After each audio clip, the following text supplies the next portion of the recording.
what in the world of naps?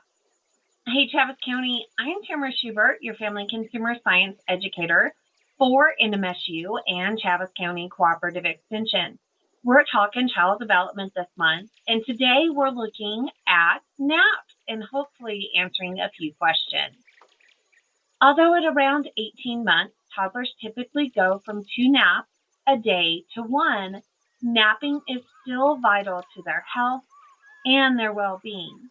In fact, experts recommend that 2 to 3 year olds still get 10 to 12 hours of sleep during the night, with an additional 1 to 2 hours of shut eye during the day. About one half of children will stop napping by the age of 3, and nearly all of them give it up by the age of 5 or 6. But during this time, toddlers are going through a marathon of development. So much is happening, both intellectually and physically, that sleep is the only way that they can restore themselves. So, in order to keep the pace up with their physical and intellectual development, sleep very much is a must. In fact, according to sleep experts, naps facilitate toddlers' cognitive development. So, research has found that cortisol, the hormone that increases with stress, falls dramatically during a nap. So, as a result, our toddlers wake up happier, more alert, and better prepared to learn and explore the world around them. 2 year old's nap should be taken early in the afternoon so it doesn't interfere with the nap time sleep or the nighttime sleep. In fact, try a nap wake up time that's at least 3 to 4.5 hours before the child's evening bedtime. So I'm sure that we have all had those days when our children just don't want to go down for a nap. Toddlers fight the urge to rest simply because they're interested in what's going around them.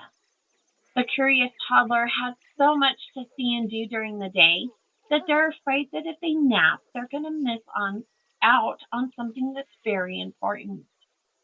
But there are some common reasons that our toddlers just don't want to nap. And the first one is being toddler independent. They're beginning to understand that they are separate from you and they are their own person. So they assert their independence wherever they can. This sense of independence leads to testing limits in many areas, and nap time is one of those. Number two, it can be unfamiliar environment.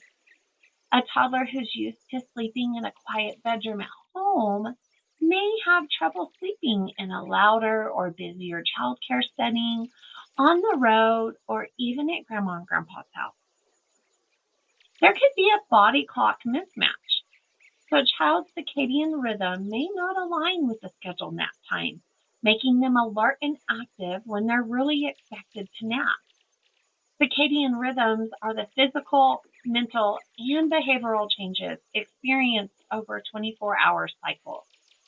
Light and dark have the biggest influence on the circadian rhythm, but food intake, stress, physical activity, social environment, and the temperatures also affect them. So if our child has a circadian rhythm that is mismatched, we may want to look at some of those things. And there are some routines and diagnoses that we can look into if we feel that that's the case with our children. Number four could be an inconsistent schedule, right? So children love routines, and they definitely do better when nap time is the same every single day. And number five, and this applies to us as adults as well, too much screen time. Like children and older adults, too much television or screen time can interfere with our sleep.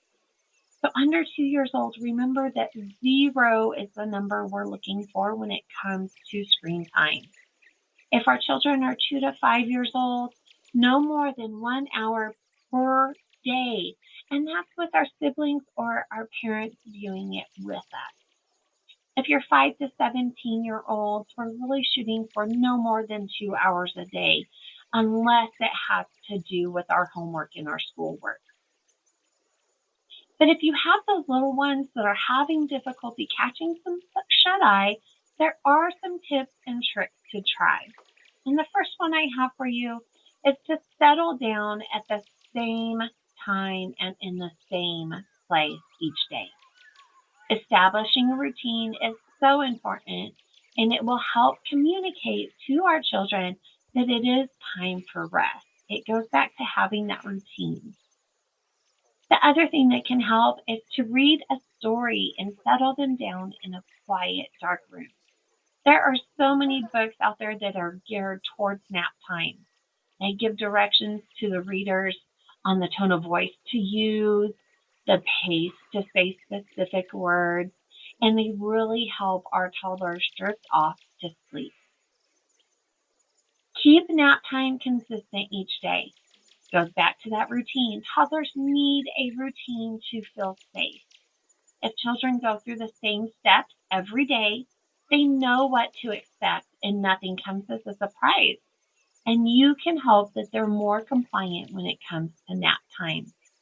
So this may mean that we plan our day and our schedule around our young children to help achieve this. It's important when our children don't want to sleep that we are firm but calm. Although it can be frustrating when they may not want to nap, the best thing that we can do is to remain calm and in control of our own emotions. We definitely do not want to make nap time a battleground. So remind them, we can tell them, hey, you look tired. It's me. It's time to rest, and I need to rest too. Remind them throughout their activities prior to nap time how much time they have until nap. Remember, after we play with blocks or after we do this, we're going to lay down for rest. Reminding them means that it doesn't come as a surprise to them, and it is part of their routine and important for them. If they absolutely refuse to nap during that day, at least put them in for some quiet time, a few quiet toys, and a book that they can look at. And although they're not going to wake up as rested or um, as eager to do things the remainder of the day, it does mean that they get a break from the up and rowdy play, and they at least can store up some energy to make it through the rest of the day. But keep working on establishing that routine, as naps are very important for our children.